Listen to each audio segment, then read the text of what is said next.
అని మనం సంపాదించుకుందాం. అది మాత్రమే ఆదిమ సంఘం యొక్క నిరీక్షణ.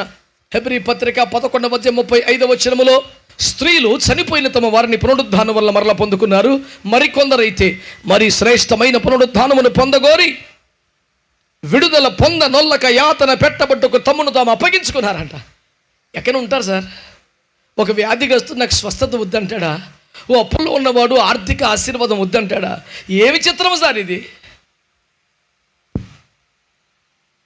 ఆదిమ సంఘములో భక్తులు అలా ఉన్నారు. అందరికీ అర్థం కాదు. ఒక ఉదాహరణలా చెప్తాను. వరుసగా 10 కుటుంబాలు ఉన్నాయి. క్రీస్తు విరోధులు వచ్చి 10 కుటుంబాల భర్తల్ని చంపేశారు. ఈ 10 కుటుంబాల్లో ఆ ఇళ్ళ భార్యలు మోకరించి ప్రార్థనలు చేశారు. 8 కుటుంబాల భర్తలు మళ్ళీ బ్రతికారు. మిగతా 2 కుటుంబాలలో వాళ్ళని చూసి ధైర్యం తెచ్చుకొని, అయ్యా మా వాళ్ళు కూడా బతికించు అని ప్రార్థన చేయాలి కదా. ఈ 2 భార్యలు పాస్టర్ గారికి ఫోన్ చేసి, అయ్యా మా భర్తలు ప్రభు కొరకు హతసాక్షులు అయ్యారు, మీరు వచ్చి భూస్థాపన చేయమన్నారంట. పాస్టర్ గారు వస్తే అప్పుడే బ్రతికిన 8 మంది భర్తలు కనిపెట్టారు. ఏంది బిడ్డ, నీ భర్త బ్రతకాలని నీకు ఇష్టం లేదా? లేదా బ్రతికించుకోగలనే ధైర్యం లేదా? నీ విశ్వాసం చాలకపోతే మేమున్నాం, అందరం కలిసి ప్రార్థన చేద్దాం, దేవుడు మరలా లేపుతాడు అని హడావుడి చేయబోతే, వద్దులండి పాస్టర్ గారు భూస్థాపన చేసేయమన్నారట. మీకు పిచ్చా, చేదస్తమా?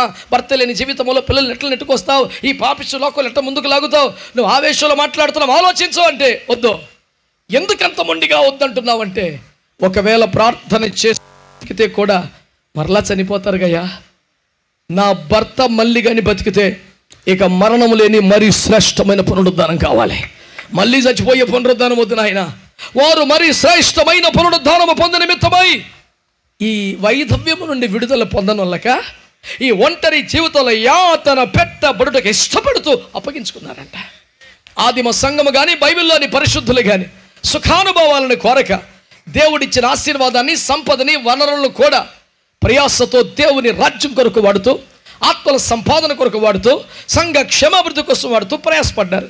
కాబట్టి మనము కూడా విడుదల పొందనొల్లని యాతన పెట్టబట్టుకు శరీర ఆత్మ దేహములను అప్పగించుకొనగలిగిన ఒక ఉపేక్ష, ఒక వైరాగ్యమును సాధన చేస్తూ వారిని స్ఫూర్తిగా తీసుకొని క్రైస్తవ జీవితాన్ని కోల్పోవుటకు ఇష్టపడే స్థాయిలో, విడుదల పొందనొల్లక యాతన పెట్టబడక అప్పగించుకునే కృపలో ముందుకు నడిపించుకోవాలని నేను మీకు ఉపదేశమును ప్రకటిస్తున్నాను.